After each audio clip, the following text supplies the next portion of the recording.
और जो अर्जेंट की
بسم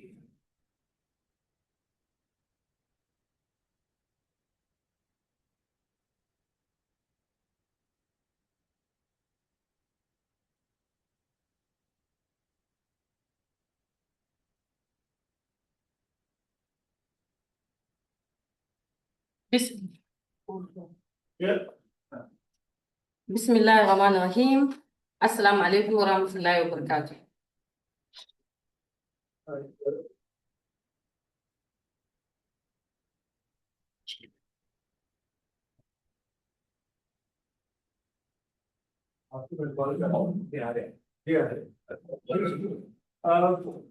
उधर बैठिए मैसेज सर आपके पास हेलो जी सर उधर बैठिए message sir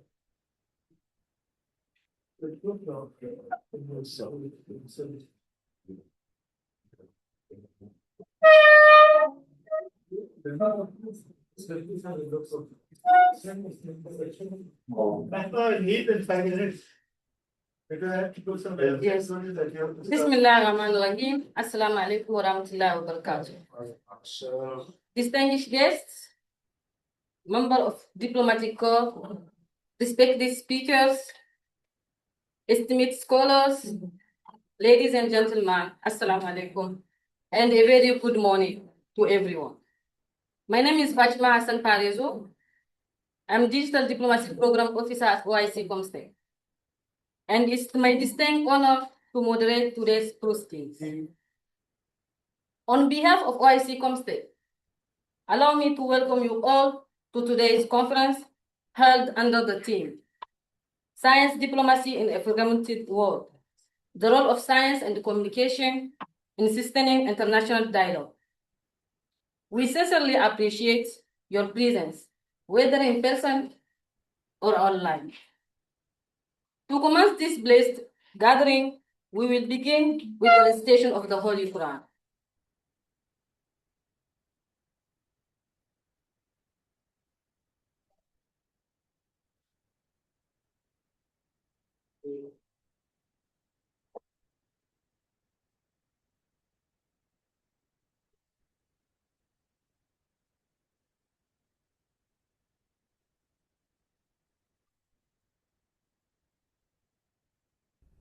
أعوذ بالله من الشيطان الرجيم.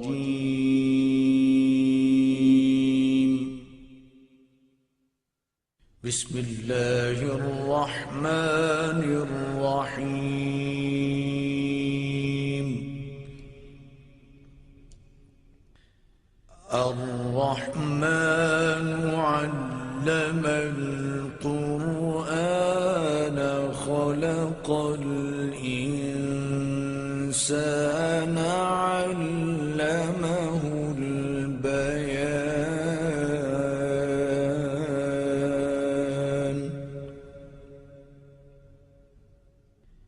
الشمس والقمر بحسبان والنجم والشجر يسجدان.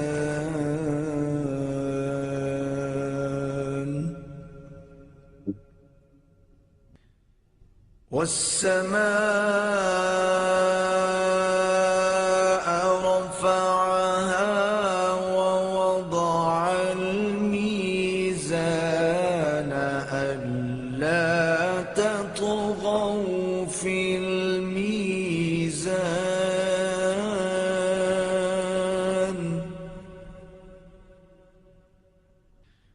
وأقيموا الوزن بالقسط ولا تخسروا الميزان.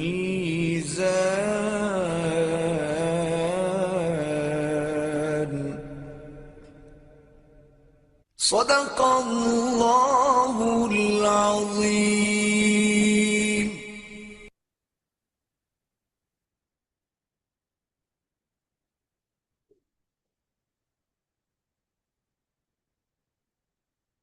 May these blessed verses inspire wisdom, unity, and guidance throughout today's proceeding. Before we begin our conversation, allow me to briefly introduce OIC Comstech. The Ministerial Standing Committee on Scientific and Technological Cooperation, comstech, is a standing committee of the Organization of Islamic Cooperation, OIC, dedicated to strengthening science, technology, innovation, higher education, and capacity building among the 57 OIC member states. Through strategic partnership, research collaboration, scholarships, scientific networking, technological transfer, and institutional capacity building programs, comstech continue to promote scientific excellence and sustaining development across the Muslim world. Under the visionary leadership of our Coordinator General, comstech has significantly expanded its international engagements, establishing new partnerships and launching impactful initiatives in education, health, innovation, science diplomacy, digital transformation, and human resource development across OIC member states. Ladies and gentlemen, we are living in an era where global challenges increasingly transcend national borders. Climate change, pandemics, food security, emerging technologies, artificial intelligence, and geopolitical tension remind us that no nation can solve today's complex problem in isolation. In such a fragmented world, science has become a universal language, capable of building bridges where politics alone may struggle. Science diplomacy enables countries to cooperate through knowledge, innovation, and research, while science communication ensures that this knowledge is accessible, trusted, and translated into meaningful action. Today's conference therefore provides an important platform for policymakers, diplomats, scientists, academics to exchange ideas on how science diplomacy can strengthen international dialogue and contribute to peace, sustaining development, and shared prosperity. Ladies and gentlemen, it's now my great honor to invite distinguished scientists, visionary leader, and internationally respected advocate of scientific cooperation. Under his remarkable leadership, comstech grow in strategic partnership, capacity building programs, and scientific initiative benefiting numerous OIC member states. Join me in warmly welcoming His Excellency Professor Mohammed Iqbal Chaudhry, Coordinator General OIC Council. Please, Excellency. Assalamu alaikum wa rahmatullahi wa barakatuh. Good afternoon, ladies and gentlemen. Excellency Ambassador Ahmed Al-Musoli, a very seasoned diplomat who has served this nation in many countries of the world. Senator Jaziri from Malaysia, our dear brother, is the chairman of my Prodigy Foundation. We have diplomats from different countries, including Nigeria. And then we have very distinguished speakers, both in person and online. And I mean, truly this gathering, Fatima, is the most international one. So you deserve all the appreciation. And I'm sure Dr. Javed Khurshid has really guided you through. So if we get more cheer, we can have more people coming in. So this is a blockbuster first debut of Fatima. Okay, so we have our friends from Nigeria, of course, Pakistanis, and we have whole contingent of Sudanese. We have our daughter from Kazakhstan. She speaks Urdu better than me, let me tell you. And then from Somalia, from Gambia, from Gabon, from Mauritania, from Nigeria again, and then from Benin, Iran, mashallah, and many other countries. So we are so absolutely, truly honored to have you all with us on a very important topic. think of it, I mean, I'll tell you my dreams. When I was in US long time ago, I used to think of, I was so absolutely optimistic. I used to think of a global village. Everybody was talking about humanity coming together. They used to they used to talk about greater understanding. They used to think about a world which I call utopian world now, because this was a dream shattered. To be honest, and as futurist Zalpin Sardar mentioned, that we live in a post-truth time. Truth has ended, to be honest, and normalcy has ended. We live in a post-normal time, and we live in a time where no international law might remain the right now, where there is a complete demise of human moral values, where any country can attack any other country without any reason, kidnap a president, and so on. So you just keep talking about it, a multipolar world where no one agrees on anything, even nobody follows the ruling of International Court of Justice. So there is a complete collapse of international governance, to be honest, and we see complete collapse of human consciousness. And there is, according to statistics, I'll tell you something very interesting. This year is the year when fake information exceed in volume than the real information. The real knowledge comes from research, fieldwork. Fake knowledge propagate like this. You don't need to do anything. For real knowledge, you have to work, you have to go to the field, you need to conduct research. For fake knowledge, you don't need to do anything, you just propagate. And machine can always help you to propagate. Having said that, in this fragmented world, there are some issues, some areas where cooperation is still possible.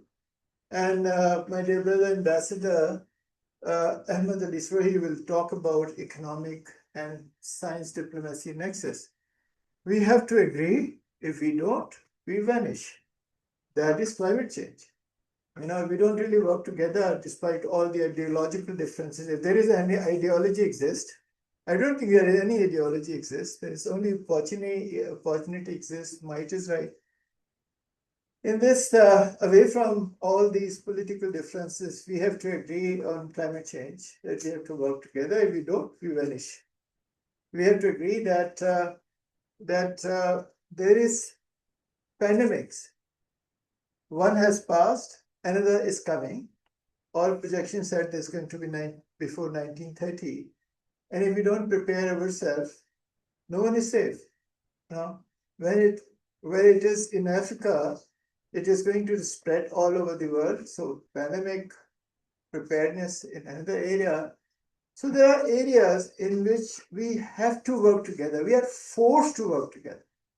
It's not that we want to work together, it's that we have to force to work together. And this particular forum is to identify areas in which we have to work together despite the fragmented world. Thank you very much. Thank you.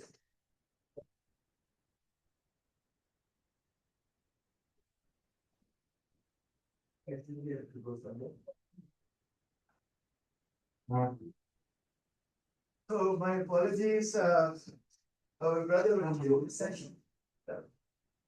And cheers all about it.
Ladies and gentlemen, before we proceed, please note that the question and answer session will be held after the first two presentations.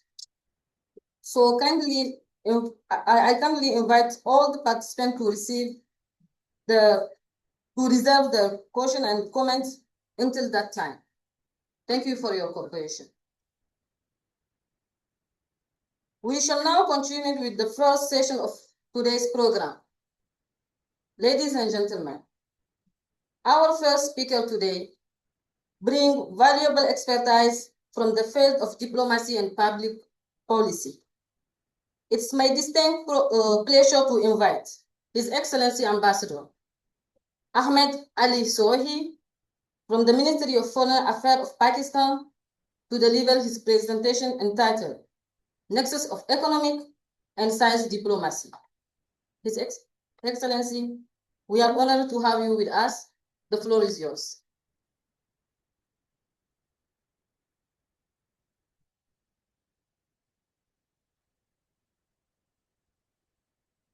بسم الله الرحمن الرحيم نحمده ونصلي على رسول الكريم أشرف الأنبياء والمرسلين وآله وصحبه وآل بيته والمؤمنين والمؤمنات إلى يوم القيامة. السلام عليكم ورحمة الله وبركاته. Honorable Senator Jazuri, investors, diplomats, excellencies, distinguished ladies and gentlemen, it is a privilege to address this distinguished gathering on a subject that is shaping the future of international relations. Science and economic diplomacy as instruments for sustaining international dialogue and building a peaceful, prosperous world. Because, you know, as Dr. Iqbal Chaudhry has very well mentioned here, that today nobody is accepting the world order, the international rules and regulations, international law being blatantly violated. In that situation, only two things can work.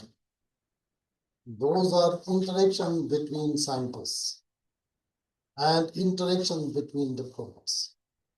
So science and diplomacy never stop to work, even during conflicts, even during turmoils, even during international disorders. Humanity stands at a defining moment in history. Climate change, pandemics, as Dr. Iqbal has very well mentioned, that one has passed, other may come soon. Is predicted by scientists 2030 is another year when another pandemic may come to this world, and which is predicted to be severe than COVID. So we need to cooperate. Food insecurity is another challenge because more people die of hunger than pandemics. Energy transitions. We are transitioning from one type of energy to another. That is the work of scientists to look after that what type of damage that transition can have on the climate. Artificial intelligence. And this is the new phenomenon. Because as I'm speaking today before you, we may speak about our experiences. But if you ask the artificial bot intelligence to speak on my behalf in my voice, maybe it is better than me. Speech may be better than me. As Dr. Iqbal has mentioned, that fake information has surpassed the actual information because the research needs time and concentration. But propaganda doesn't need anything. It is created and just spread. And in that, cybersecurity and geopolitical tensions are transforming the international landscape. These challenges respect no borders, religions, or political systems. No nation, however powerful, can address them alone. And we are 57 member countries of OIC, 2 billion Muslims across the world, and GDP second in the world after US, which has $32 trillion, and PPP based, our GDP is $29 trillion.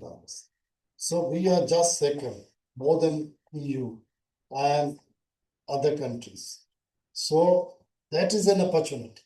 Right now we have just 15% or a little below intra-OIC trade. Intra-OIC cooperation in science and technology is not at that level which we have expected.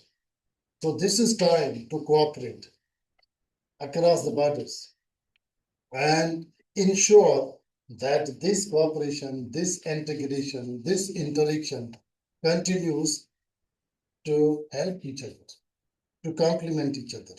In this new era, diplomacy cannot remain confined to political negotiations. The diplomacy of the 21st century must also be diplomacy of laboratories, universities, research centers, technology parks, businesses, entrepreneurs, investors, and innovators. When policies reach a deadlock, science and economic cooperation often keep the doors of dialogue open. Science diplomacy builds trust through knowledge. It enables countries to work together on vaccines, climate change, climate resilience, renewable energy, biotechnology, water management, food security, artificial intelligence, space research. Scientists speak a common language, the language of evidence, and that language often succeeds where political rhetoric fails. Economic diplomacy transforms goodwill into shared prosperity. Every trade agreement, investment partnership, transport corridor, tourism initiative, educational exchange, and digital innovation create a vested interest in peace. Nations that prosper together are more likely to resolve differences through dialogue. The future belongs not to those who build the highest walls, but to those who build the stronger partnerships. Partnership in trade, partnership in investment, partnership in research and innovations. Excellencies, ladies and gentlemen, nowhere is this vision more relevant than within the OIC. The OIC, with its 57 member states across 4 continents, representing nearly 1/4 of humanity, possesses extraordinary human resources, abundant nature resources, strategic geography, dynamic youth population. This is the strength OICS. This is the precious resources. We have human resources, the most precious resource, scientific institutions, and entrepreneurial energy. Yet much of this potential remains underutilized. The OIC should evolve beyond being primarily a political platform. It should become the world's leading platform for science, diplomacy, innovation, economic cooperation, technology transfer, higher education, and sustainable development. Imagine an OIC where universities jointly establish centers of excellence. Just imagine. We have hundreds and thousands of universities, but still we need to join together and establish centers of excellence which train young scientists. And those work on artificial intelligence, renewable energy, biotechnology, new pharmaceutical elements, agriculture, and new modern irrigation systems climate adaptation, and water security, where students, researchers, entrepreneurs, innovators move easily across member states, and where knowledge flows as freely as ideas. Imagine an economically integrated OIC, where trade barriers are reduced, standards are harmonized, digital commerce flourishes, investment moves freely, supply chains are connected. If intra-OIC trade and economic cooperation gradually approach the levels achieved by successful regional groupings like EU, where 60% trade is intra-OIC, the EU, the benefits would be transformative. Millions of jobs will be created. Like we see, science creates confidence, trade creates interdependence, prosperity creates stability. Together they create peace. You see, all three elements are guarantee of peace.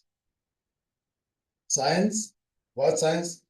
It creates confidence. And then trade creates interdependence. When we are interdependent, we never fight. We will talk and resolve. Such an integrated OIC will not only uplift its own member states, but also become major contributor to global security. It could offer practical solutions to climate change, food insecurity, public health, digital transformation, disaster management, and sustainable development. It would strengthen global supply chains. The measure of the OIC connected to startups created, students exchange, technologies developed, investments mobilized, and lives improved. Excellencies, ladies and gentlemen, Pakistan firmly believes that science and economic diplomacy are essential pillars of international peace. With its strategic location, youthful population, expanding IT sector, scientific institutions, agriculture expertise, irrigation expertise, pharmaceutical industry, which is well established, engineering capacity, and entrepreneurial spirit, Pakistan is prepared to work closely with OIC member states and wider international community in building partnership based on innovation, mutual respect, and shared prosperity.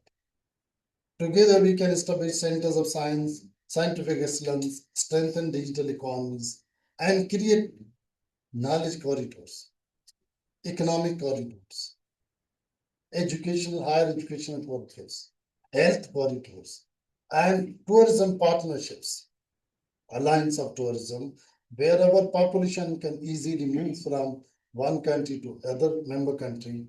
And this transformation is very true to establish partnerships in trade and investment as well. Because a tourist is not merely a tourist, he or she can be investor, he or she can be a trader. So it is overlapping. A tourist is a trader as well. So that interactive cooperation will strengthen our relationship. And these corridors, which we are thinking today, can be reality in future. Ladies and gentlemen, science gives us knowledge, economics creates opportunity, diplomats build trust. Together, they provide the stronger foundation for peace. Thank you very much.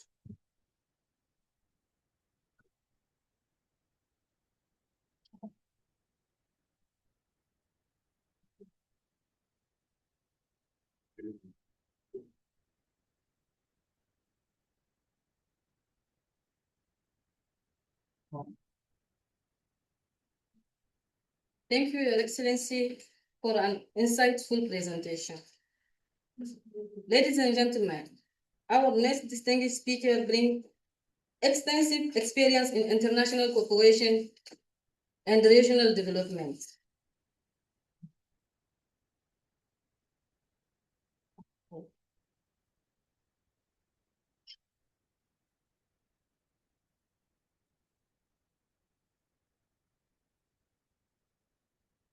Please join me in warmly welcoming former Senator John Jaziri Al-Kaf, Chairman, BRISC International Malaysia, and my Prodigy Malaysia Foundation, who will speak on science diplomacy, a nation built on the algorithm of resilience and shared prosperity.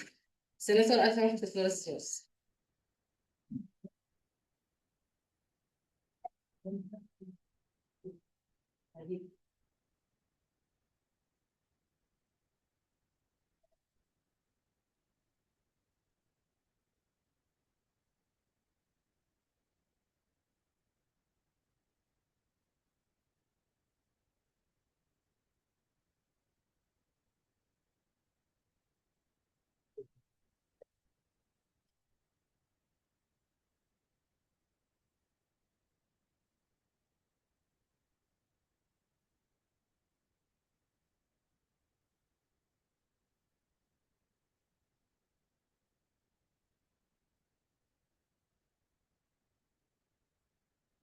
Okay. Bismillahirrahmanirrahim. Assalamualaikum. Good afternoon, His Excellency Dr. Ahmad Ali, and fellow distinguished speakers and guests from all over the world. I'm truly honored and privileged to be in the presence of your institution and presence of all of you. Thank you so much for having us here. Alhamdulillah. Distinguished guests, ladies and gentlemen, I would like to take up the challenge of Dr. Iqbal earlier, saying that we have to speak without having the note, inshallah. So, Your Excellency, ladies and gentlemen, I would like to reiterate what His Excellency Dr. Ahmad Ali mentioned earlier about shared prosperity. It's a beautiful term. Even in Malaysia, we have this vision called Wawasan Kemakmuran Bersama, which translates prosperity, shared prosperity vision. So it's a very personal and important term. I tell you why, if I may. Shared and prosperity, two words which means so much. Shared is another word for dialogue, diplomacy. While we are talking about science diplomacy, we're talking about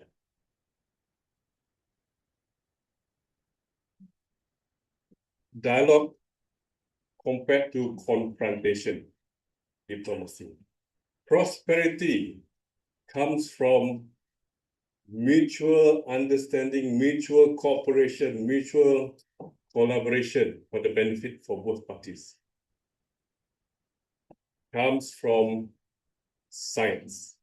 Again, Your Excellencies, ladies and gentlemen, who was earlier in the forum, I spoke about the fundamental of cooperation. We talked about cooperation in many areas, education and so on and so forth. But I would like to build on the how-to. The how-to, talk about education is very broad, but the how-to collaborate. Of course, we have university and so on, schools and so on and so forth, on what part of education do we collaborate so that it will be sustainable, long-term, and beneficial for all parties, and of course, inshallah, our ummah. The how-to is important.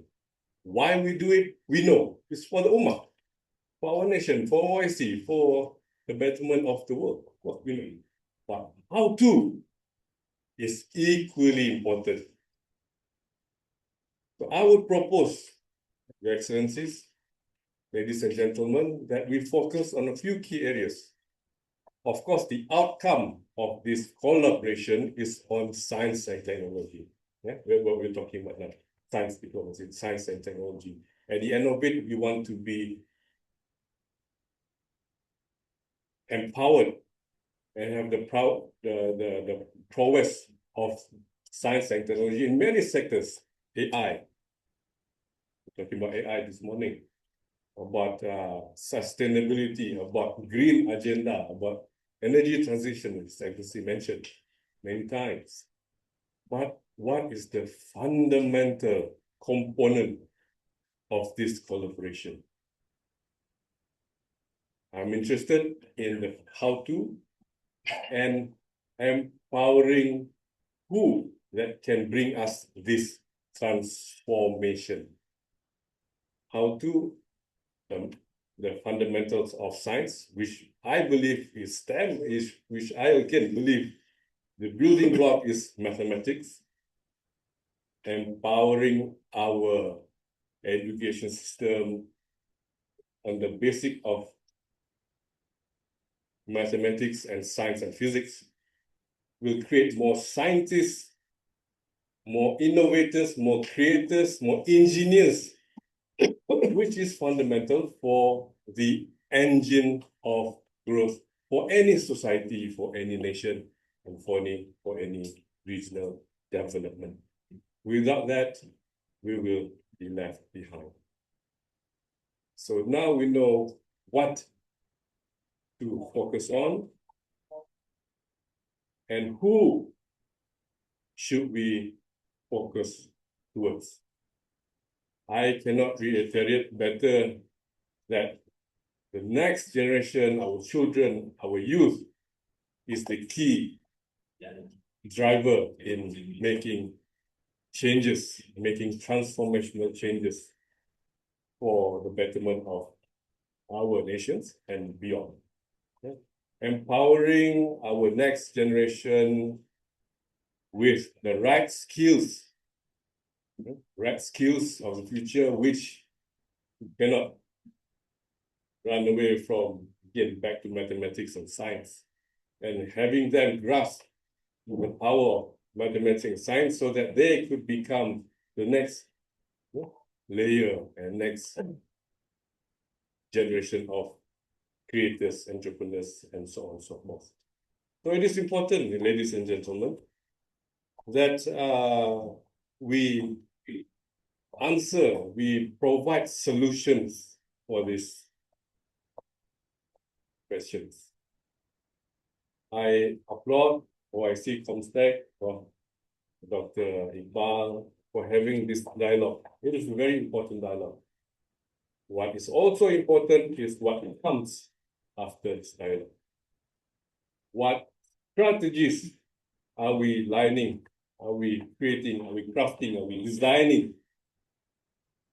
So that at the end of the dialogue and of this program, we have a roadmap, a strategy to work towards unit collectively. It's important. So we don't want to be fragmented. So we have a direction and where we want to bring this ummah, inshallah, so that we have a better power. When I talk about power, it's not power of the military, like what Dr. Excellency mentioned. It's about the power of knowledge. And Your Excellencies, ladies and gentlemen, it is now more than ever that we need this power of diplomacy. It's getting sometimes out of hand, the news that we hear. And I think it's because of non-diplomatic words that some players have demonstrated, failed to do so. So come back to the table, come back on the diplomacy works, and none better than science diplomacy. Because when we work together, ladies and gentlemen, when we have collaborative efforts together, then the benefit is mutual. You get benefit, I get benefit, others get benefit. When we all prosper, who wants to make war or wants to make conflict, inshallah. Because if we do that, then you will not prosper, I will not prosper, others will also not prosper. So shared prosperity means science diplomacy, means that we build this world together, that we build the future, a shared future together, inshallah. And this is the fundamental of building our Muslim world now and into the future. Ladies and gentlemen, thank you so much for this meeting. I hope we do not stop here the dialogue. We would like to continue beyond this room. Inshallah, my contact is here, and we can continue this dialogue outside this room, and eventually let's create an impact for the Muslim world. Thank you so much.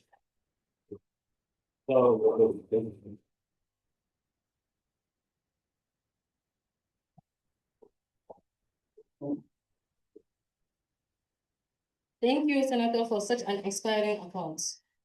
So now we may have a few reflection and question from the audience. Please, anyone? Okay. Please, Mr. Shakur. My name is Amar Jafri.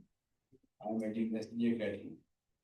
When it's a global perspective, I find that globally, technology is now being taken as human scripted. Traditionally, we are afraid of technology.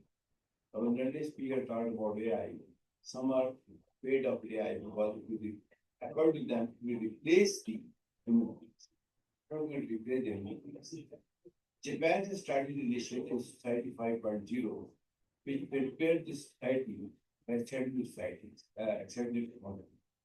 So my question to the panelists is, how can we engage SEO as the OIC countries? I am one of the founding members of OIC Cybersecurity. You know it very well, we have worked together. Now it's right time with Malaysia, because it is basically based there. When the great time I discussed with you also. In Langkawi, I was one of the founding members of OIC CERT. Right now, I'm working with the right now, and I'm heading the study in Pakistan also. So I think starting from cybersecurity, already going towards AI, I think for OIC countries is now become very. So how we can escalate the speed, because it's not going at a very slow speed. So my friend from Malaysia again respond to it, and how we can accelerate the speed. Thank you. Yes, please. Okay.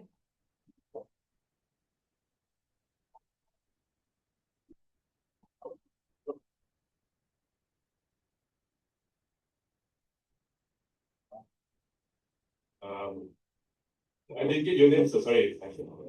Amar Jafri. Amar. So I think I cannot disagree with you that cybersecurity is now becoming one of the key important areas of collaboration and moving forward in terms of building a shared information-based system that we can be beneficial together in creating a more shared database and shared strategy forward. Like you mentioned, sir, that you were in Langkawi, correct? And part of the CERN. In Malaysia, we have regulation policies that takes very careful, what do you call this, security concern when it comes to data sharing and personal information. We were quite strong. In many ways, we are quite strong in that. And I think more developing countries are realizing that personal information becomes now an asset, right? An asset, and of course, sometimes it could be a trigger to many cybersecurity warfare or weaponry.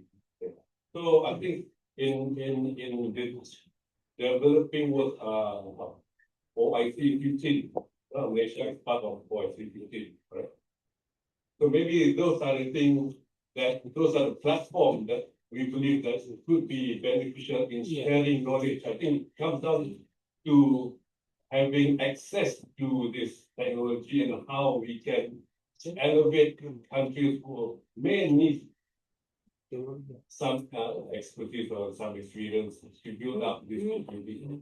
So again, in moving and in building a common shared picture together, again, security is in any way core important, and cyber security is probably one that we cannot take take for granted, because as we move forward, AI digitalization is core component to everything that we do. Again, even though it is huge component in our daily life, again, I don't think it should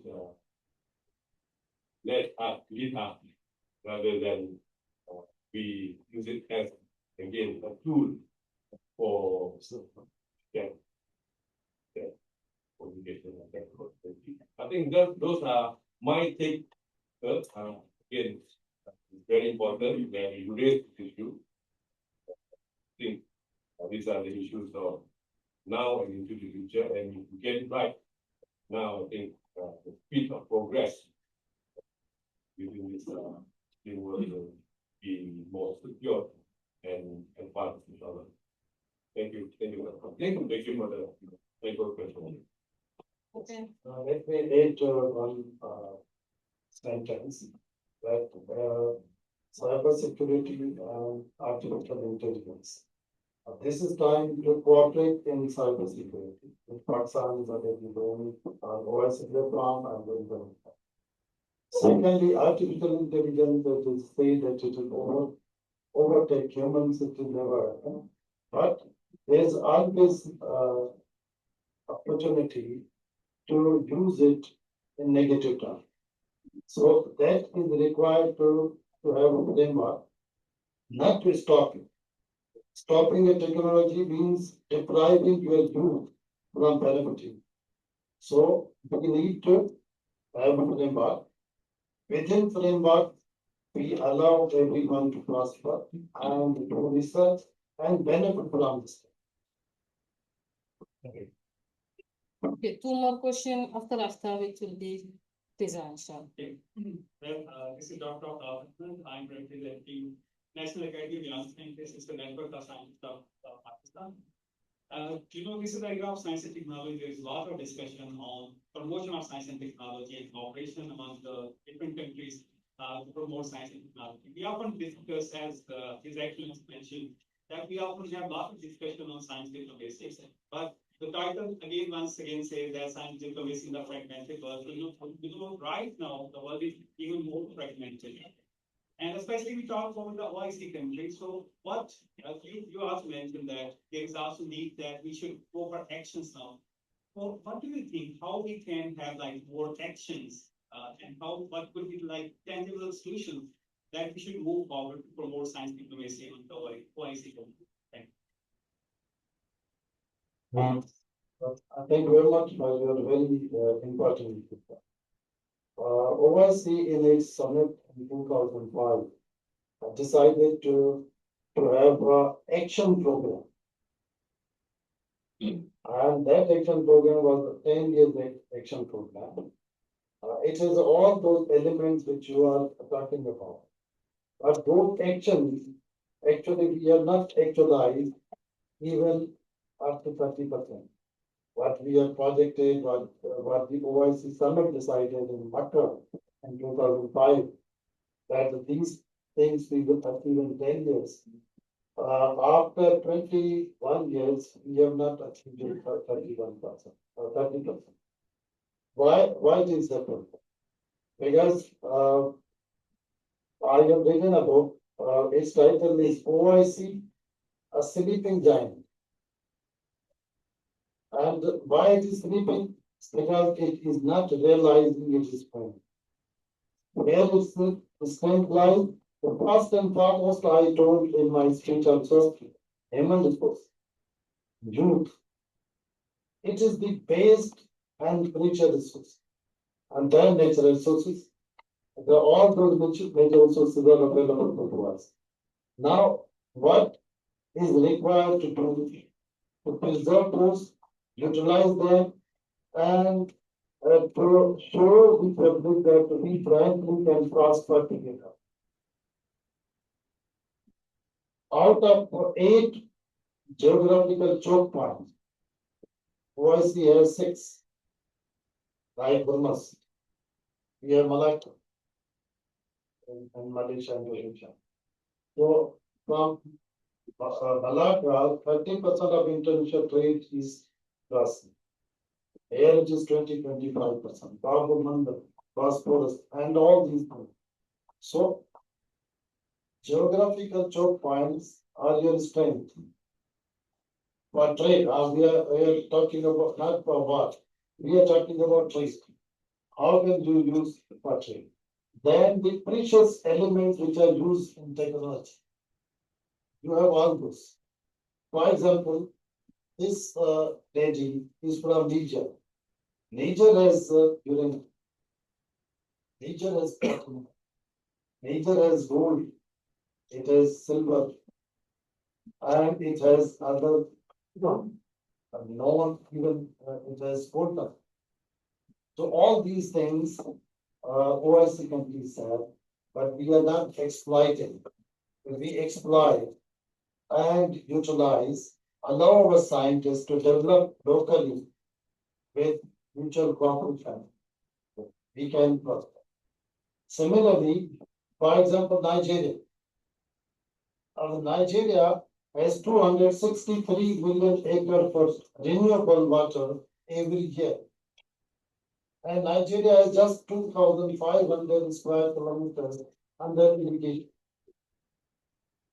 It can be 250,000 square kilometers under irrigation.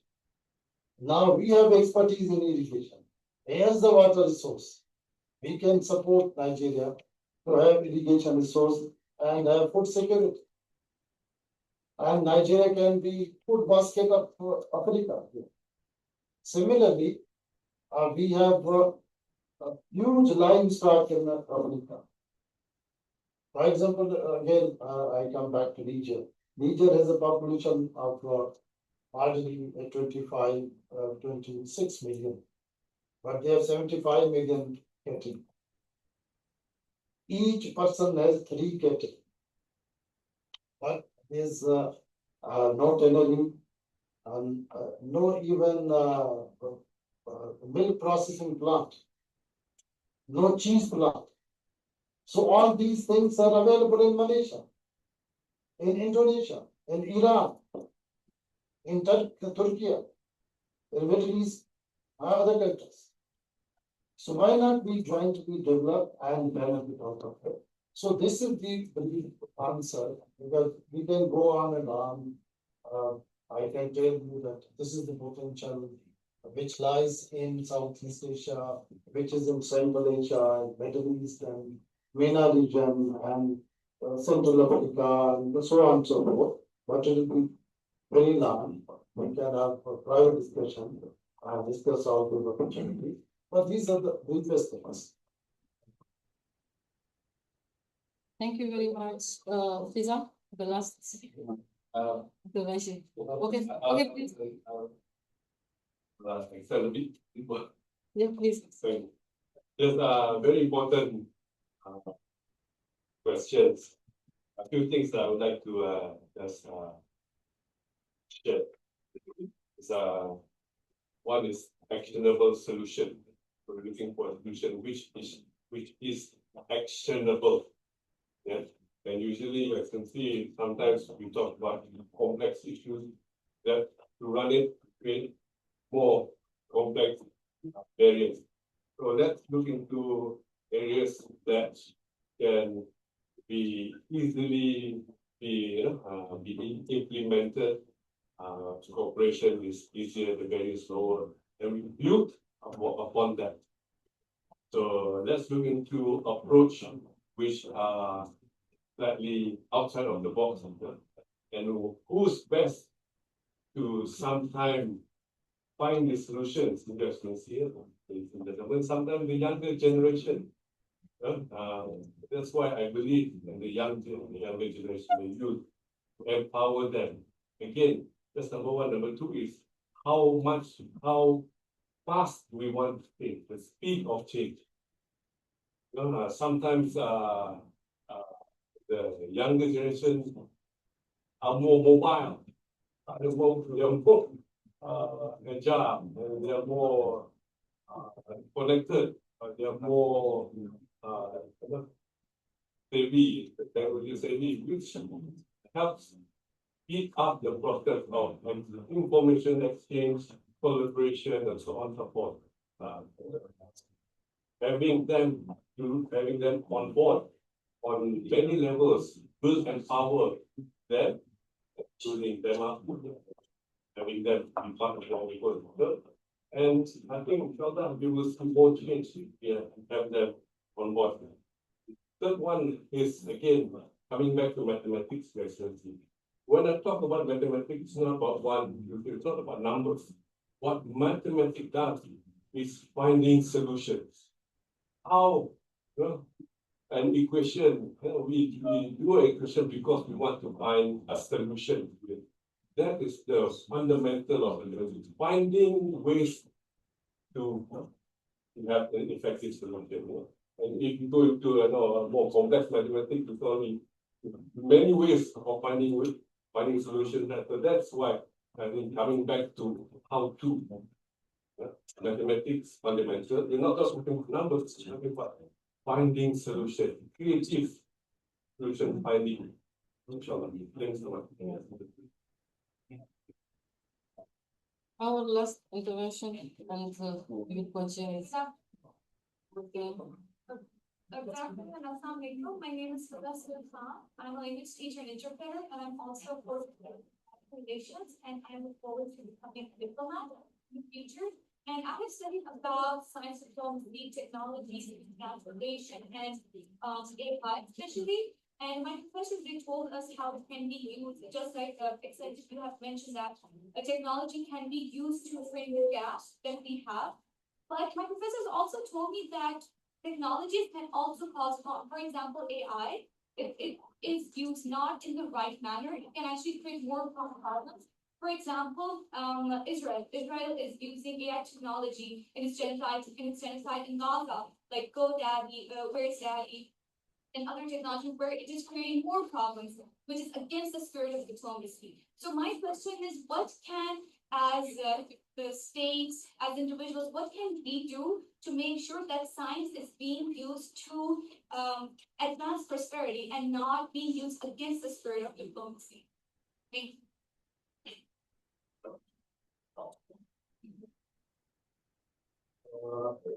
Just one thing, as I mentioned, that there is the framework, regulation.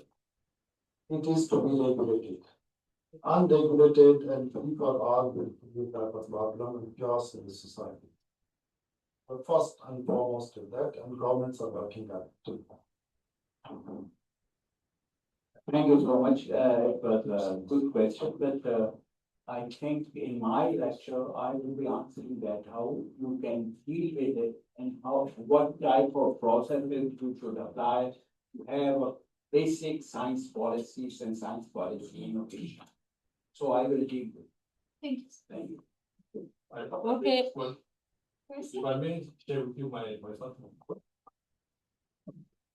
Thanks. Yeah, sometimes the issue is never the technology, right? It's the intention of the people. So it's blaming technology, I think, is hoping away from the responsibility of creating better futures or even destructive futures. It's us that creates the decision and makes decision. I don't think we should blame technology then. If we blame technology, meaning we're not taking the responsibility to create the future. So I think it comes to our near, comes to our intention, comes to our action, and technology will, inshallah, be for the benefit if we use it right, destructive if we do not use it right. So Thank you very much for this engaging round of exchanges. So, ladies and gentlemen, our next speaker join us online from Malaysia. She is a recognized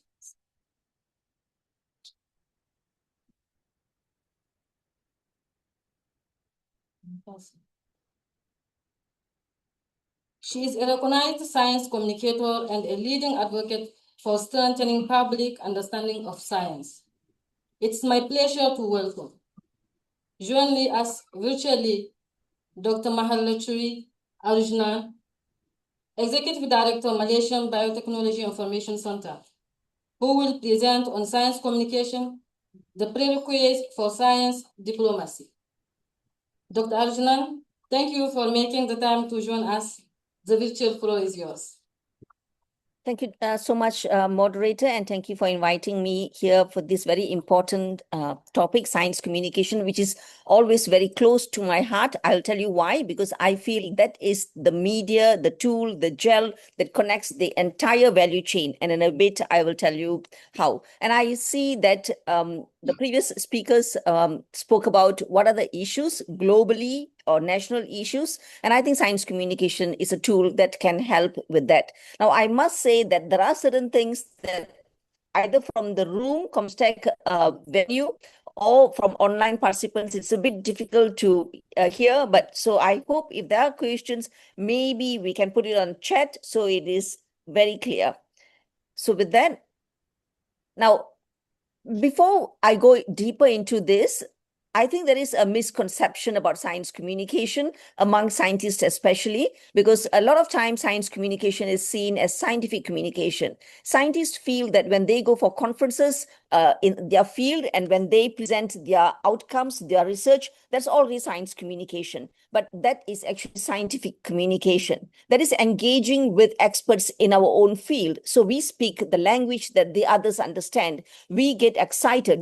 With the research, with the outcome. So that is basically speaking to all those people who belong to the same community. Now, that is important. I'm not saying that's not important because research is very important. Talking about the research outcome is important because that builds the knowledge, the body of knowledge, and that invites critique so that the knowledge can be expanded, it can be improved.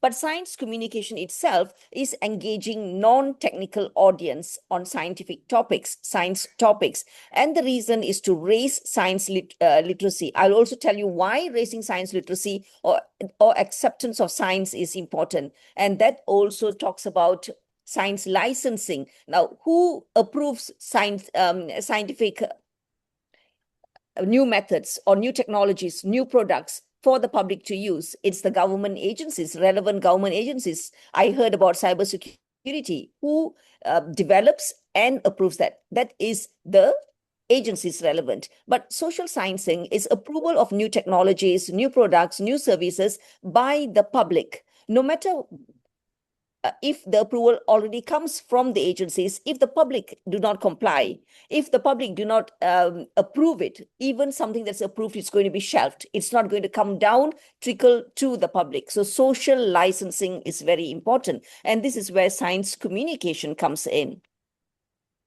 So when we communicate science, we are actually raising public understanding of science. Once people understand this awareness, then appreciation is finally acceptance of science, especially emerging technologies. Now, when we say public, it's not, there's another misconception that public is usually those who are on the street, in shopping malls, in mosques, or in public places. Now, they are not just the publics. The publics are also experts in different fields. For example, I'm trained in biotechnology, but I am also, although I'm an expert in my field, I'm also a public when it comes to engineering. When someone talks about engineering, I'm not going to understand completely. So I become a public as well. So public is anyone who is not in that particular area. So experts become public as well. So in my area of work, I deal with a very wide range of stakeholders, from politicians to NGOs, regulators, industry players, scientists, farmers, religious scholars, students, teachers, consumers, media, and so on. This is just some, it's not inclusive. There are many more as well. So public is a wide range of people. So talking to them requires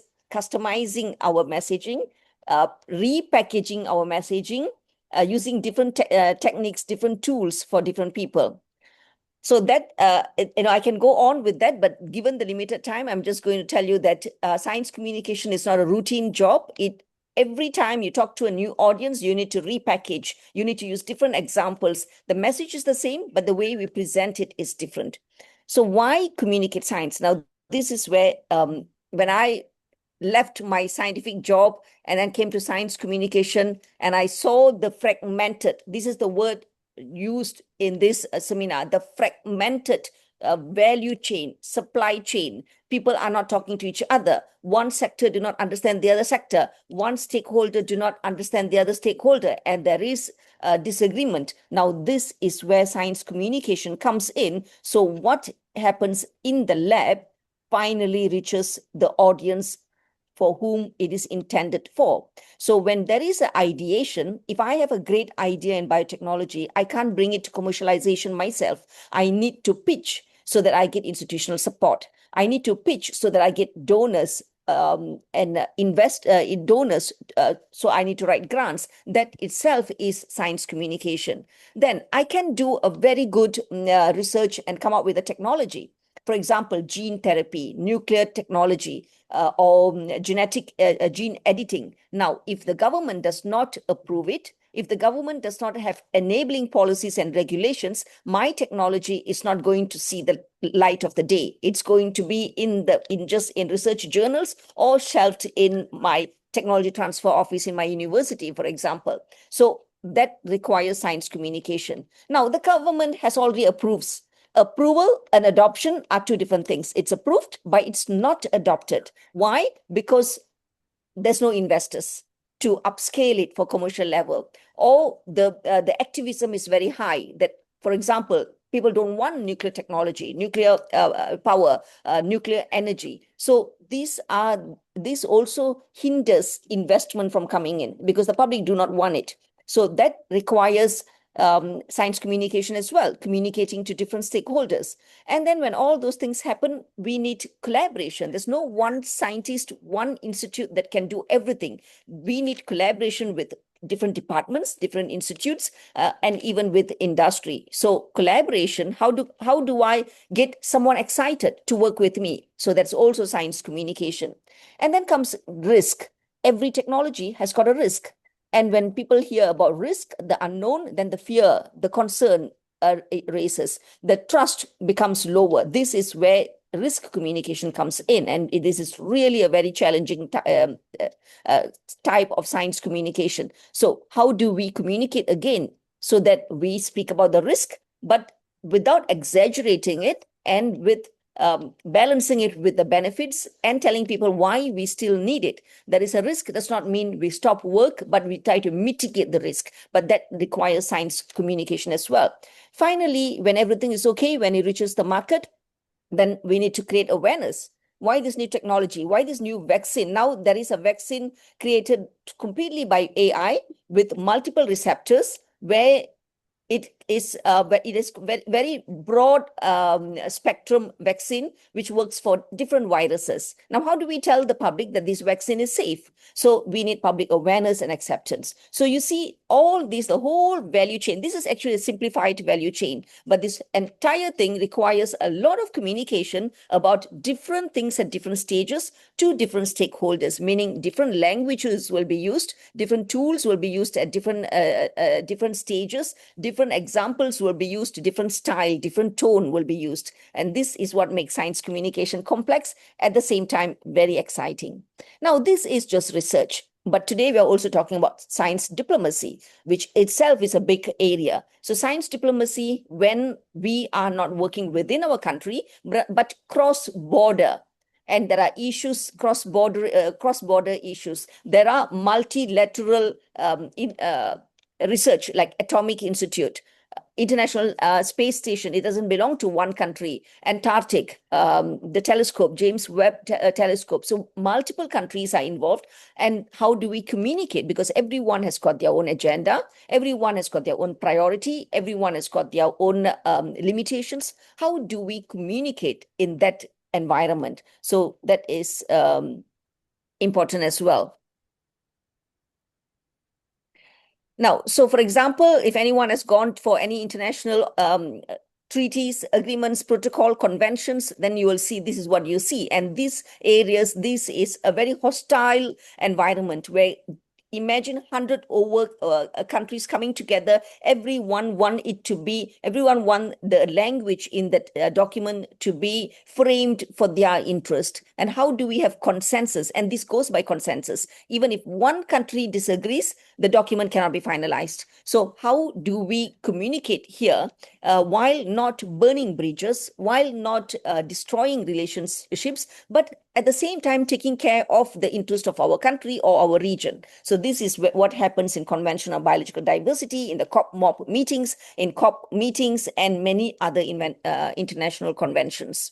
So that is again where science communication comes in. So this is what Prof. Iqbal said. The former senator from Malaysia also mentioned this. So we are living in a world where it's not just based on experts anymore. People have got access to many different sources of information. Some can be credible. A lot of them are not credible. So we are living in a world where it is post-truth, post-trust, post-expert. It's not about expert. People go to doctors after diagnosing themselves, and they go to doctors and they say, I need this scan. So they are deciding what they want. It can be wrong. They are deciding whether gene editing is safe or not without even going through the right channel. And this is where we need, this is new citizen-driven democracy. I always believe science has to be democratized, but then what happens when it is too democratized? What happens when it becomes too loose that there is no credibility to it? So there should be a balance. Lack of trust in public institutions, anti-globalizations, anti-multinationalism, celebrity opinion leaders. There are influencers who are telling people what to do about nutrition, diet, and vaccines and things like that. Then people live in echo chamber of main media. So internet is creating the echo chamber. So I'm not listening to anything else. I'm influenced by the algorithm that comes to my phone. So these can cause a lot of issues. And this is where science communication is very important, because that, a lot of dogma is emerging from all these things. And we also spoke about global geopolitical tensions, which is really getting very ugly day by day.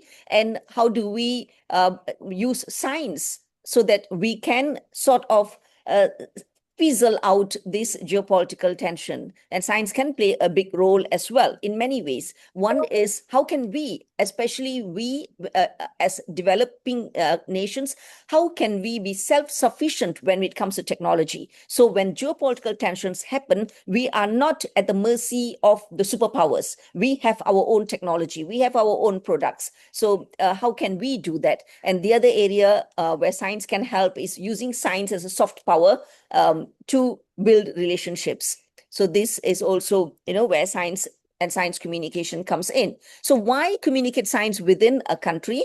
This is so important, and I think it's still misunderstood or underestimated. Now, a lot of all policies and regulations is done by policymakers. Are they all trained in science? Most of them are not. But we do the science. They come up with the science policies and regulations. A lot of them could be stifling the progress of science and new technologies, especially like nuclear technology, stem cell therapy, vaccine developments, genetic modification. So scientists or anyone else must communicate science, the right science, so that policies are enabling. Okay, science is the one which generates GDP. There is no one sector that can flourish without science. Even tourism, you need infrastructure, we need renewable energy for tourism industry. So science generates economy, and because of that, we need to communicate science. So from science, it can become, from research, it becomes science, and then science becomes technology, and the technology can help us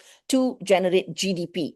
Now, another thing is the public should be part of these scientific decisions as well. So this is what we call citizen participation. How can citizens be informed? So they must be informed enough about science so they can also help influence policies and set the direction so that the government knows what the citizen wants, where they should invest and put the money. So this is also very important, but this can only happen if the citizen is informed about science and are knowledgeable about science. Now, what I like is also enculturation of science, meaning how can science be part of our culture? Can we talk about science at our dinner table? Can we make science a cultural activity, a theatrical activity, a musical activity? So this becomes part of our culture. So that is one of my favorites as well. And the other one is a lot of our youth in developing nations, when they are trained in science, they graduate, are they really working in the same field? Do they have enough, can we offer them enough jobs in scientific fields? So this is where, when we communicate science, when science flourishes, when there is an economy created by science, then these young graduates can become entrepreneurs. So this is how we develop as a nation. Now, this is within a country. Now, how about internationally? So internationally, it's about policy harmonization. I heard cybersecurity. Cybersecurity is not just one country's problem. It is multi-country, multilateral. So how can we have policy harmonization so that our policies align? Not just cybersecurity, but also, for example, gene editing. What is approved in my country, if it is not approved in your country, there will be a trade barrier. Now, this is what we call non-tariff trade barriers. Okay, it doesn't involve tariff, but there is still a trade barrier. So how can we have policy harmonization? Regulation harmonization. So how certain things are regulated in my country, if it is regulated differently in your country, then we cannot have research collaboration, we cannot have trade, we cannot have a lot of things. It cannot happen between the two countries. Now, the other area of science communication is science diplomacy. By itself is a very big area. Science for diplomacy. Now, as I said, geopolitical tension. How can we use science as a soft power to create or to develop relationships? If we can work together on a big scientific project, and then we use science to create the diplomacy. Now we have good relationship because we are working on a big multilateral science project. So science is used as a soft power to create diplomacy between two countries or more countries. Now, science in diplomacy is where there are many areas where it involves cross-border issues, climate change, cybersecurity, artificial intelligence, environmental issues. So how science is brought to the table, science is brought to this discussion. So this is where science, people who are discussing this, they talk about scientific evidence. They bring scientific evidence to the table. So there is science in diplomacy, bringing science when we are discussing diplomacy things. Diplomacy for science is where there are multi-country projects, like, as I said, International Space Station. Now, how do we bring diplomacy so that all these different countries agree to certain things? So that is diplomatically discussing things for science to flourish. So this by itself, this is very big topics, but I'm just putting in essence. So who should do all these things? Is it just scientists? No. Science communication, it should be done by not just scientists, but scientists, policymakers, regulators, lawyers, politicians, media, religious scholars, and industry players. But for this to happen, all the others who are not trained in science must be well informed about science. So it's, scientists should start making science as a topic of discussion, bringing it out of the ivory towers. So that is very important. So scientists will say, but I don't have time. I'm not paid for that. I'm not trained for that. My job is to do research and then publish, and then my peers read it. And I'm very happy because then it gets critiqued. The body of knowledge expands. People can improve from there, and it also helps in professional development. But when I'm not saying stop doing that as scientists, I know that's the core job, but while doing that, also go to popular science, go to media, mainstream media, social media. And now what happens is, beyond your peers, all the other stakeholders will know what's happening. So you get more audience, and definitely your peers are also going to read it. So I think this is the culture that I want to develop. So this is Sir Mark Walport, UK Chief Scientific Advisor. He says science isn't finished until it is communicated. To whom? To the wider audience. And that is part of being a scientist, the job of being a scientist. So communication of science is absolutely vital. And science communication, I think we still need a lot of awareness on this field because it is still a relatively new field. Many people use this term science communication without even understanding. So science communication has got many branches, just like physics and biology and whatever other science, science journalism, risk communication, crisis communication, science diplomacy, public outreach, engagement, public policy advocacy, and many other areas of science communication. Now, there are many models. The very early model is the deficit model, where science is thought to be very elite. If I'm in science, only I know about science, so I tell you and you just listen. No question, it's one-way flow. Now we understand this model is obsolete and it does not work. We need to go into dialogue model where both speaks, because there are a lot of knowledge in the audience as well. Farmers know a lot of things.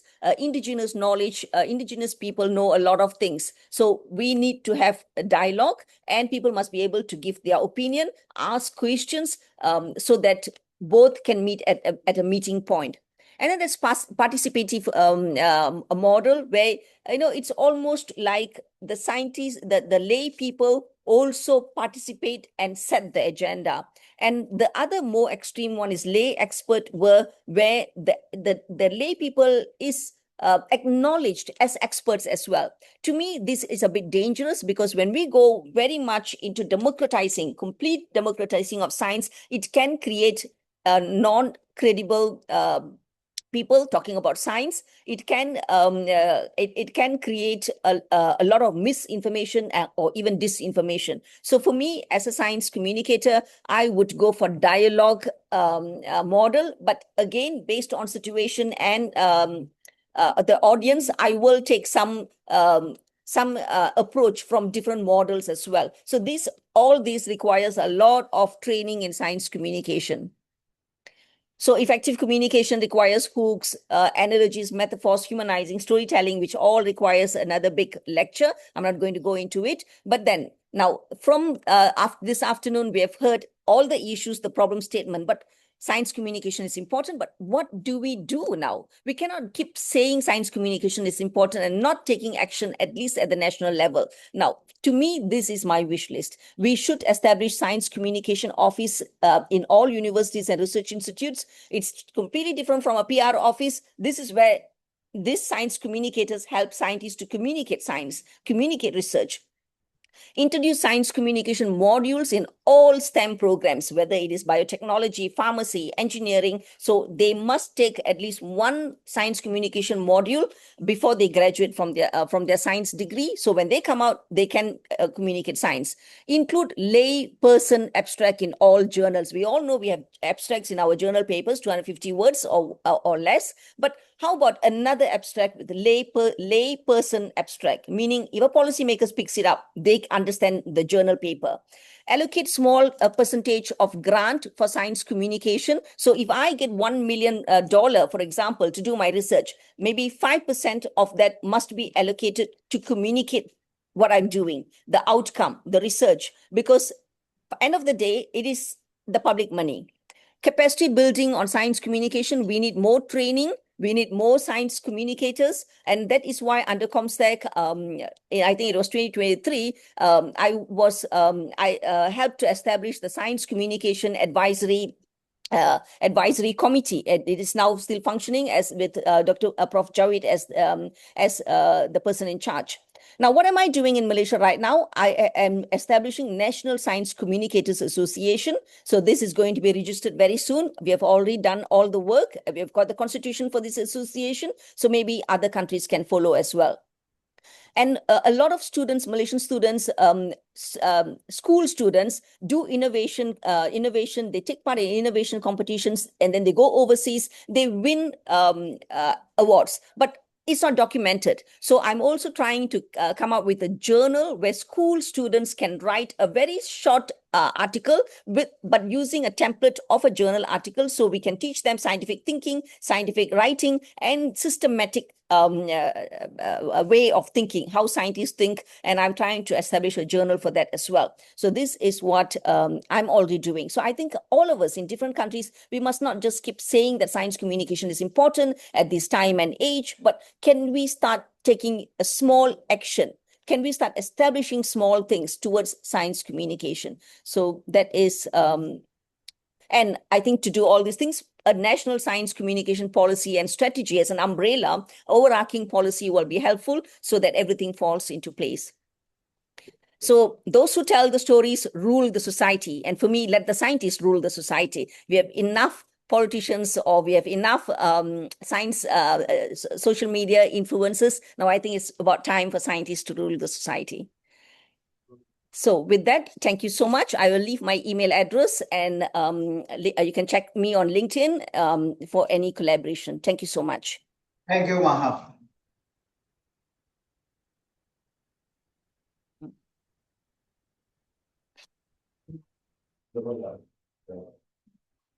Okay. As Maha has already told that while I was coming here, I formed a scientific advisory committee, and we have taken the thing further. We have written many monographs on the things, we have applied the things, we have made the policy, and there are 20 members of this Science Communication Advisory Board, in which we are doing a lot of. So this is the taking from Maha from that point. I will start that science, as we know, that see what happens. Science really is a very good method. I will tell you afterwards. To have a science diplomacy is great between the nations. So science generates evidence-based solutions, supports sustainable development. Because when we start talking about science communication, what is our main thinking? The main thinking is that we do work, we should bring humanity up. So we should do the development. This is one of the basic things. We like to do the development to bring the humanity. We are all doing everything for bringing up the humanity up. This is one of the things. So now, what is science communication? Science communication encompasses all aspects of communicating science, work, and scientific outcomes, both within science and in the interaction between science and general public. So, as we have taught, as Maha has mentioned, so what is science? Science should be providing the information. It should be educating people. It should be engaging people. It should be inspiring people and building trust in the results of science. So, what type of science communication is there, as many people speak, and how we can communicate those results? So, it is very important. We do it in a form of written things. We can do it orally, as I'm doing it right now, and we can do it visually. We can do other things, and can be done interactive. And if I can have a session after that, and we'll be talking to you, that is interactive. So there are many means of doing science communication. So we should adopt all those means and seeing whom we are talking.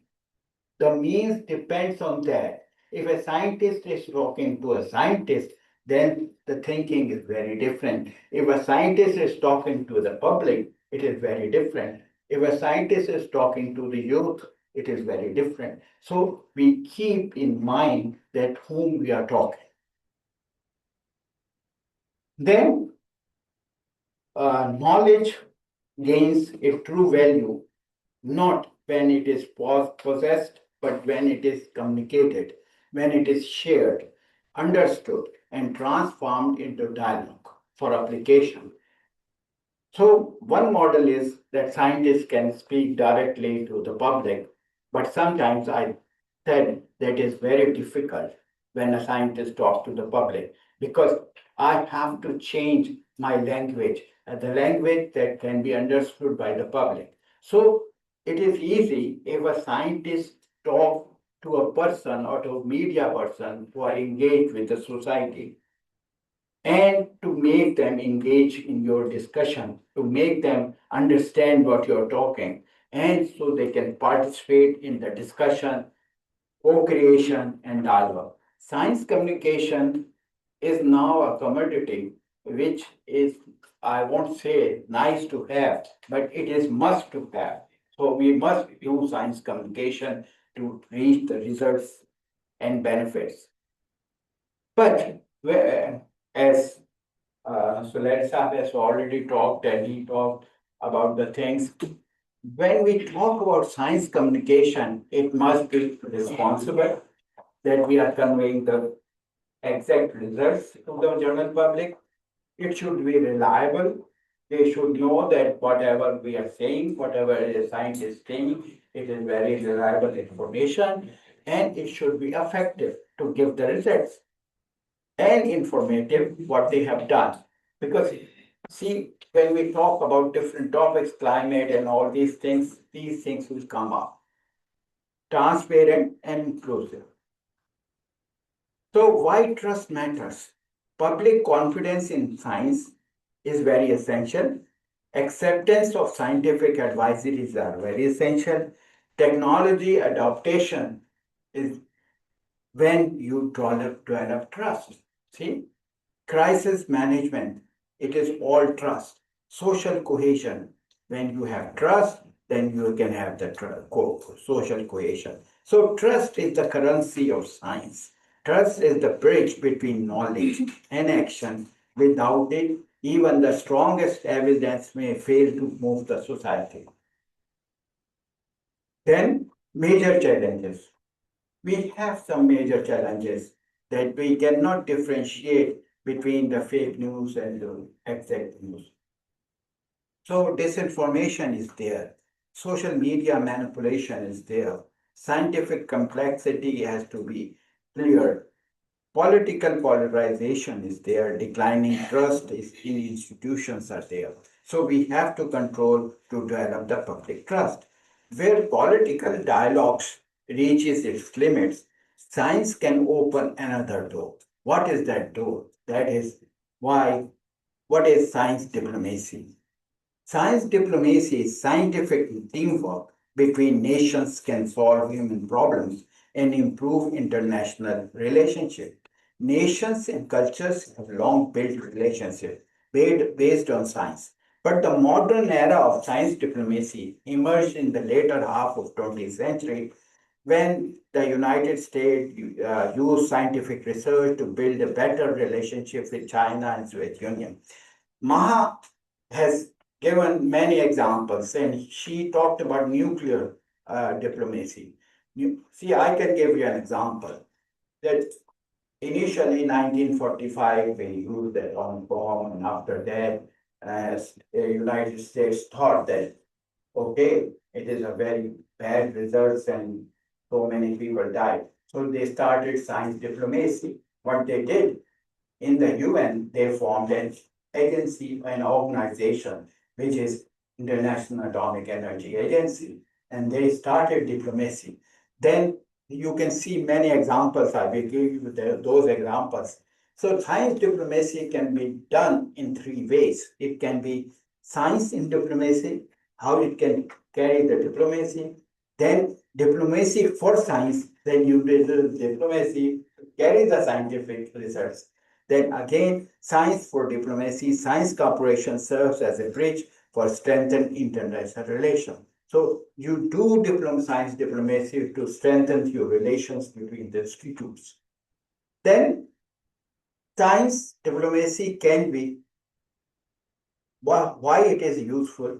It builds bridges between nations, address shared challenges as you have talked and you have talked. There are many challenges which we have to solve together. I will give an example of that. Promote peaceful cooperation, strengthen the scientific networks, and support foreign policy objectives. As for the third one, promote peaceful cooperation, I can give an example of OIC comstech. So we are building peaceful corporations between the nations. Now, I will give you an example of science diplomacy. I have been attached to one of these organizations like CERN collaboration. This is a CERN collaboration. It made me find out the boson particle. And there are 96 countries are participating in that program. And they are cooperating with each other and funding the research and doing, because it is a good organization to do the research. Then ICTP initiative, it is taken, I will talk particularly about that. It is taken by Dr. Abdul Salam, one of the Nobel laureates of Pakistan. What he did, he said that developed nation has to talk to the developing nation. So there should be a bridge between the developing nations and developed nations. So he did that. That is science diplomacy. So we are doing many things in science diplomacy. So science often succeeds where politics struggle. This is one of the language. Okay, importance for OIC countries, access to knowledge, as you have mentioned in different things, so answering for the young corporation, and access to technology, capacity building, one important thing which we can do, research collaborations, and regional integration. Okay, understanding, but it is very important to understand STI policies. Scientific research, technological research, and innovation, knowledge transfer, economic growth is very important, as Saab has talked about the economic growth and about the methods of to adopt. Then,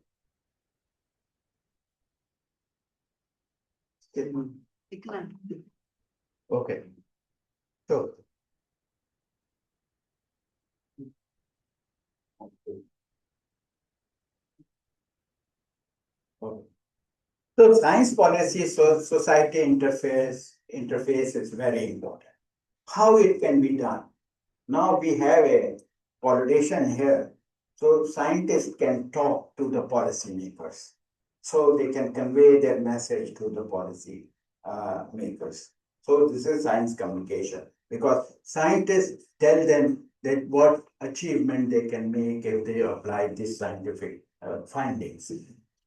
Policy make then diplomats, then through media, we can go through media and to reach the citizens, because we like to reach the ultimate goal, which is to reach the citizens. Effective interactions and create trust. Then science communication is actually done for building trust. And science diplomacy is done for building partnerships. And STI policy actually build solutions together with the trust and with the partnership. Climate change as a test case. Let me give you an example. When we talk about science communication, climate change reminds us that humanity shares not only one planet, but also one future. So we are working for one future. So we are getting together. And then science diplomacy really affects. Global challenges, we have to solve them, require scientific evidence, which we give from the scientists through science communication, requires public engagement, requires international cooperation, requires strong policy frameworks. And this is where the scientists can help the policymakers to do it. Now, second, first is, see, I'm taking those examples where the science communication and science diplomacy can reach the results. So first was the climate change. Second, the food security. Because when we talk about food security, it is not such a simple thing. When we are talking about food security, actually we are talking about climate change.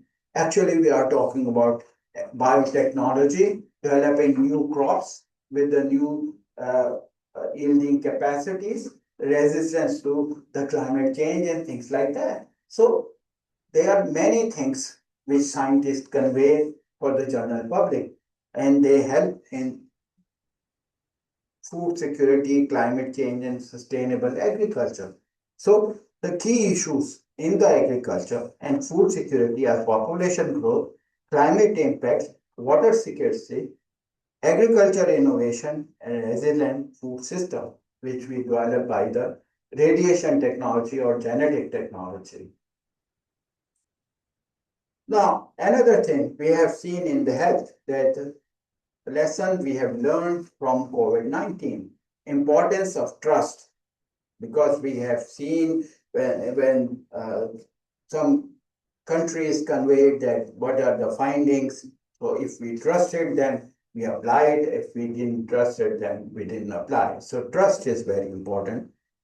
Then we see that in COVID-19, a lot of science-based communication is done between the countries to develop the vaccine diplomacy, you can say, and international collaboration to have the thing. Because see, if you see one example that is very important, that in the gloves was not available in USA during the COVID-19, and it is a very complicated thing that such a developed country didn't have the gloves even when they have to bring them from developing countries where they are. So international collaboration is very important. And then when we see health innovation, international collaboration comes there. So then the last thing is as you have talked about the artificial intelligence, a question came from Amir Saab that why don't we adopt these things? So artificial intelligence, biotechnology, genomics, quantum technologies, space technology, these are the emerging technologies. But we have to convey their fruitful results. It is the responsibility of the scientists to convey that how they are fruitful and how they can be applied.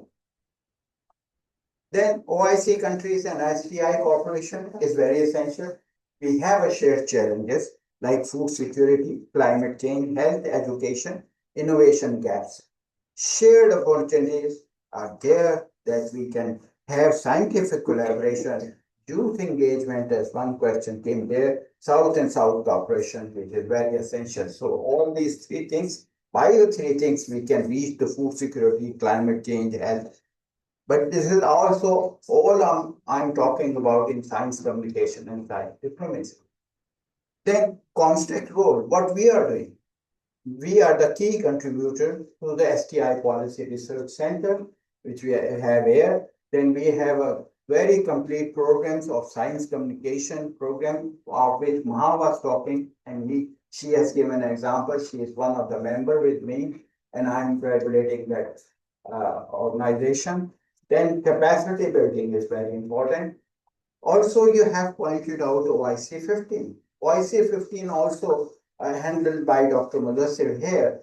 So we do collaboration between the developed countries in OIC nations, and then there are these developed countries to have this collaboration. And our responsibility is to do scientific communication between them. And that is not even the scientific communication, but initially it is the science diplomacy. And then we reach to those results where we can do the science communication. So we need a platform. I have also started here the Journal of Science Communication and Diplomacy, and this journal is with the Ministry of Foreign Affairs. One of the partners in this journal is Ministry of Foreign Affairs. And on 24th, we are going to have a commemoration of 2 years of this journal, and we have succeeded. It was the first time that in Pakistan a journal of science communication and diplomacy has been introduced, and we have succeeded. And I think it is a good platform to convey the messages.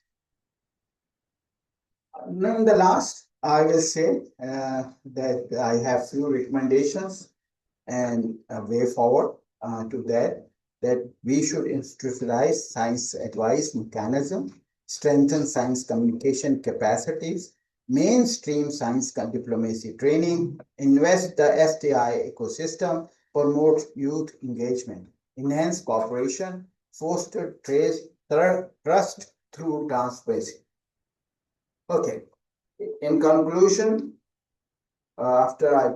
before I finish, science communication, as we have seen, is very essential to build trust. Science diplomacy builds partnership.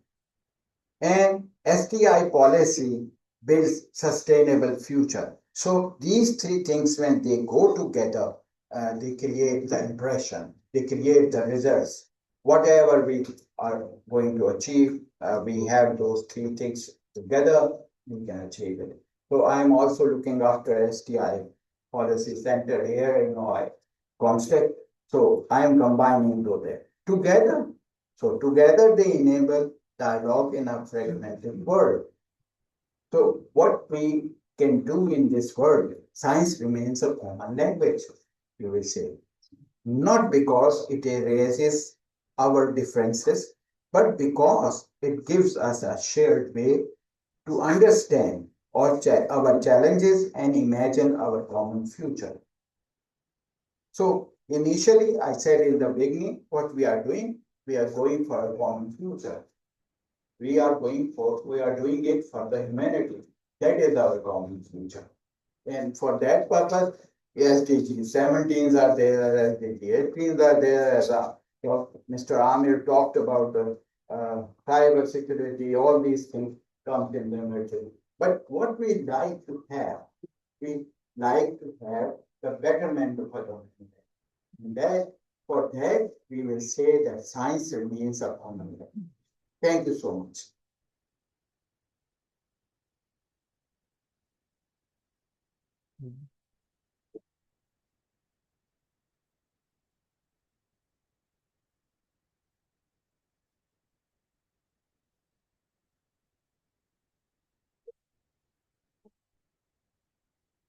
Thank you very much, Professor Dr. Bashir, for such an insightful presentation. We will now open the floor for the questions, our final round. Who may start, please? Thanks. Hi everyone, I'm Faisal Jaffer from Pakistan Observer.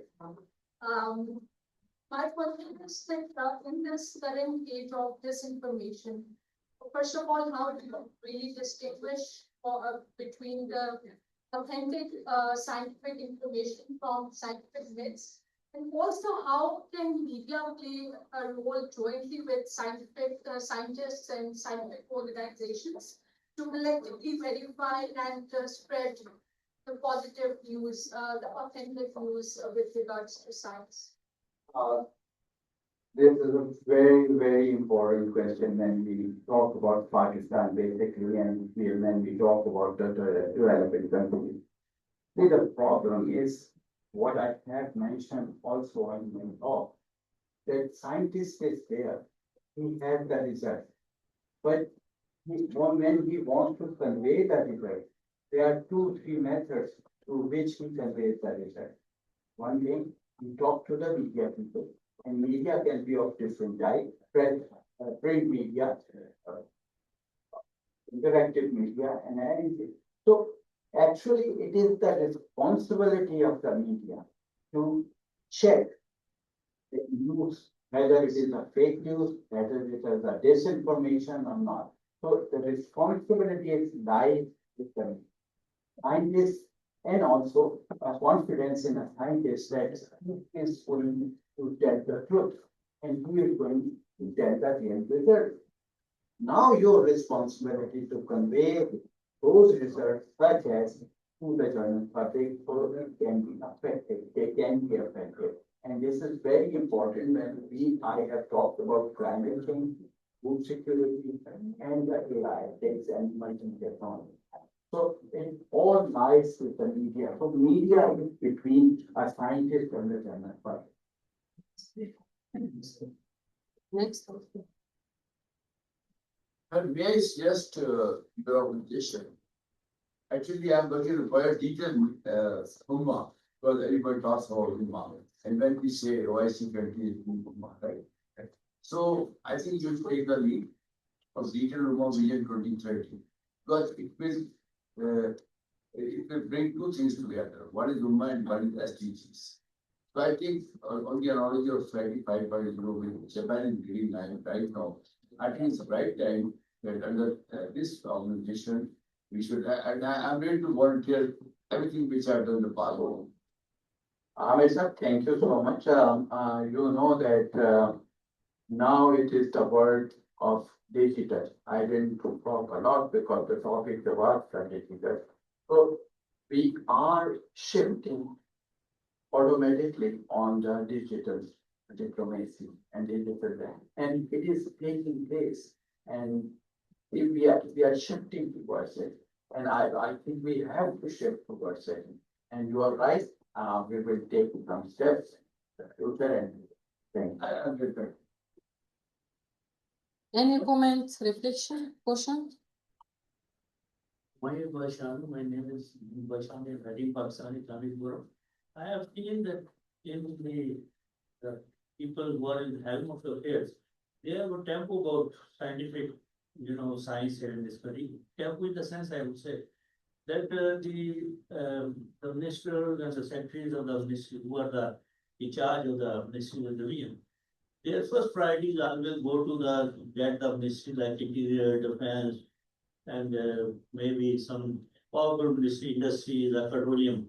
But if somebody is, has to be dumped, he sent to the Ministry of Science or something like that.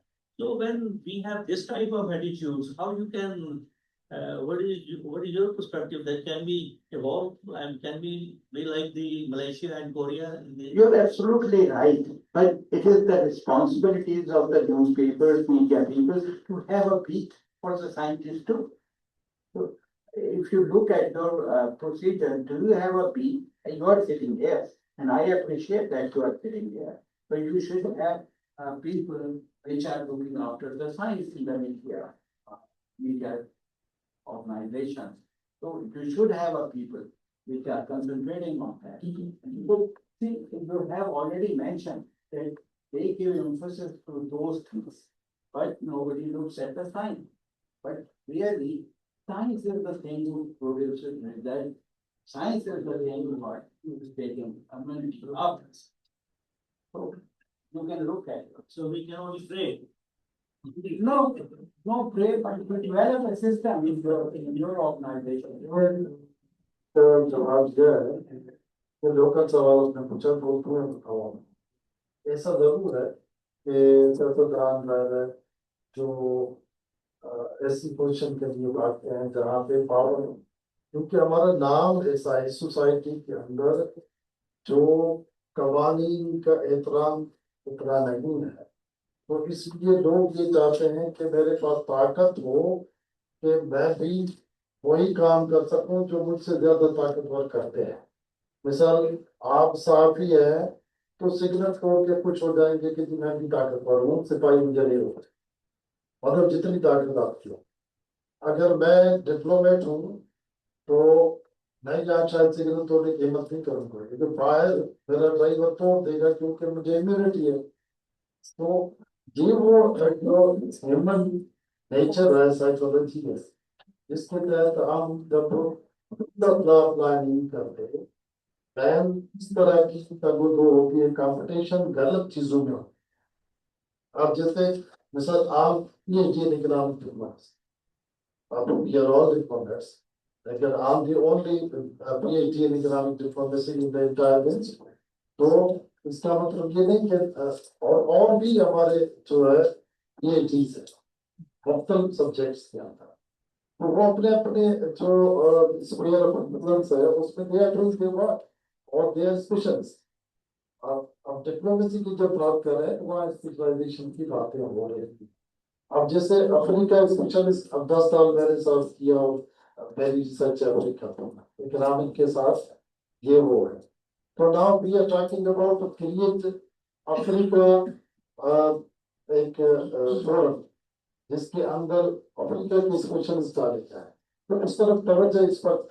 जो government के अंदर कुछ है लेकिन जो ground reality वो वही है तो आप है thank you very much I have a question because you are representing media here.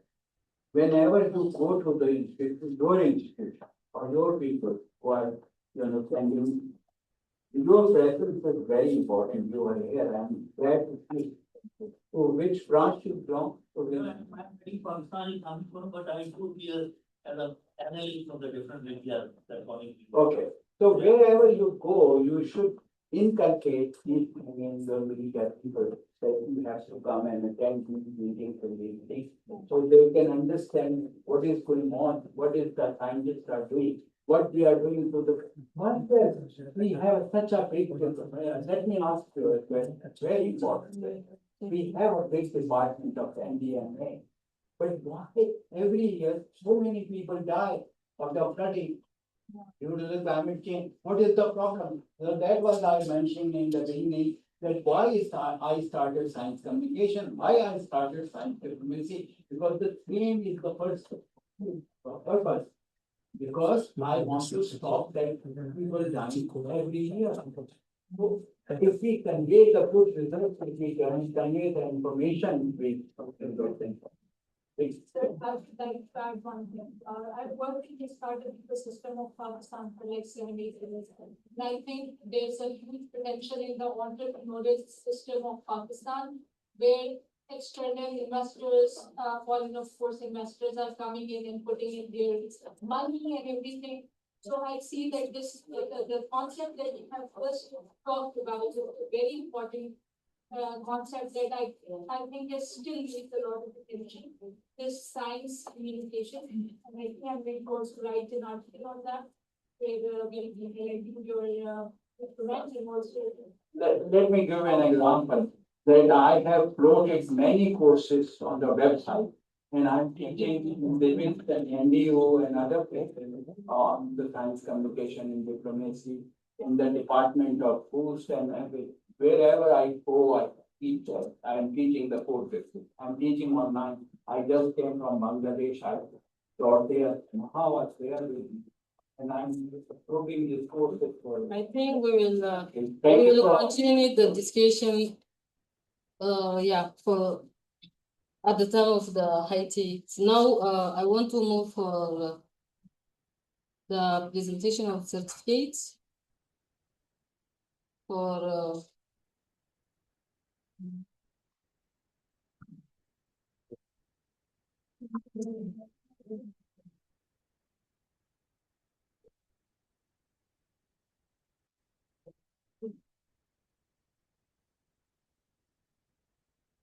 Yeah.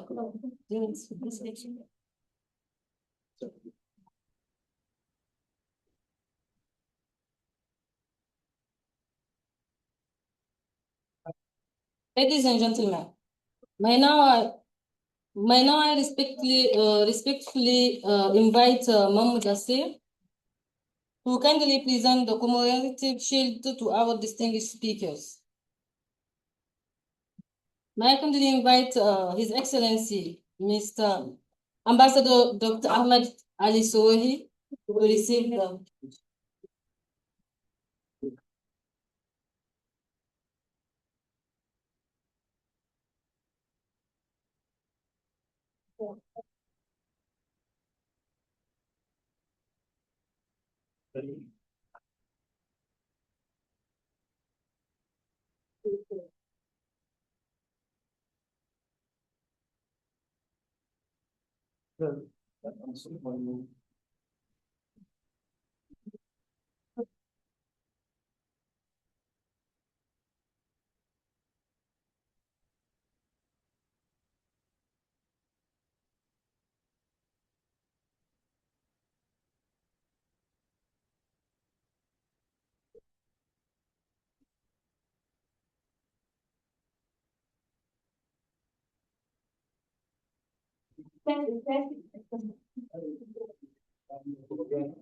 We have also certificate for all participants, but we will present for some and later we will give to the remaining.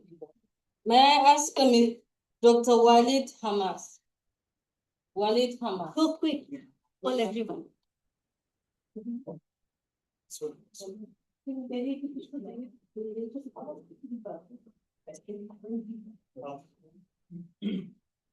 Mamun El Tigani. Please. Mamun.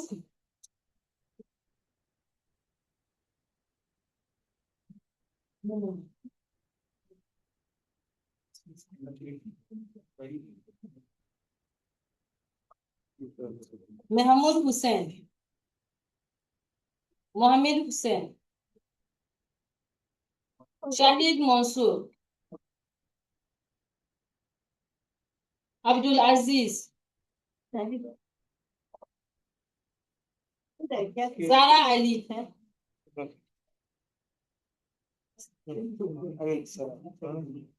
एक minute sir वो picture बना अब्दुल अजीज ने अब्दुल अजीज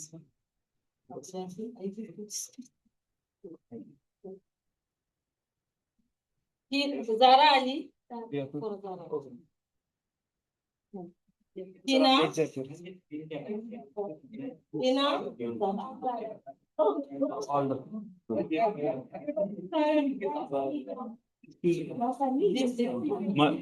my name is Shahid Mansoor. You have given me. Tina. Okay.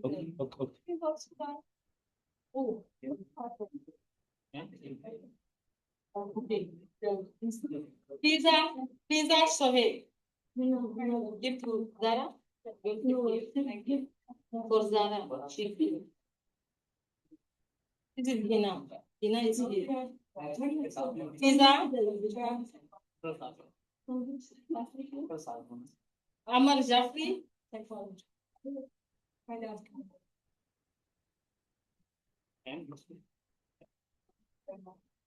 So for the remaining we will Aman Jafri.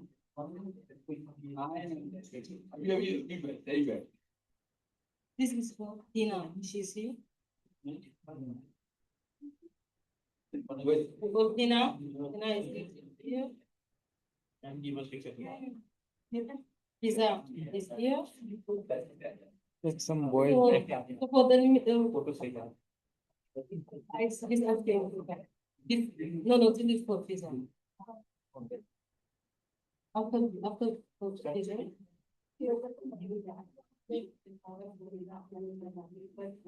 We have to move this, the discussion later. Okay. This for you, please.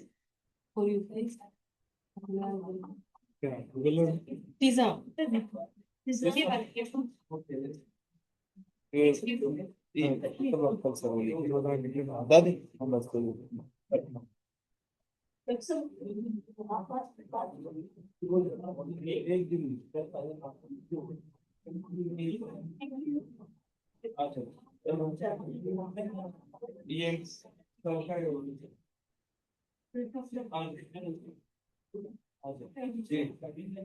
Everyone will have his certificate later, inshallah, after the high school.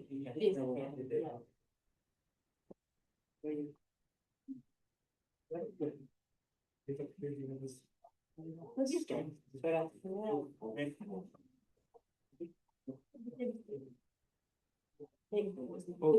Yes. बाद में हम ले लेंगे. Distinguished guests, as we come to the conclusion of today's conference, I wish to express my sincere appreciation to our distinguished speakers, His Excellency Dr. Ali Sohi, Senator Al-Kaf, Dr. Arushanan, and Professor Khurshid, for the deep and generosity of their insights.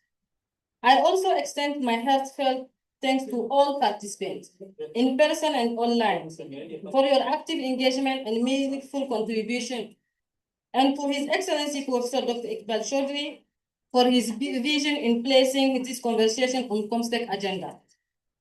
Today's discussion may remind us that science is not merely a driver of innovation, It's also a powerful instrument for dialogue, mutual understanding, and international cooperation. At a time when our world faces increasing fragmentation, strengthening science diplomacy and science communication is no longer optimal. It is essential for building trust, addressing shared challenges, and shaping a more peaceful and sustainable future. On behalf of OIC Comstech, thank you once again for being part of this important conversation. We now only invite you to join the Haiti, where I hope today's discussion will continue through informal networking and collaboration.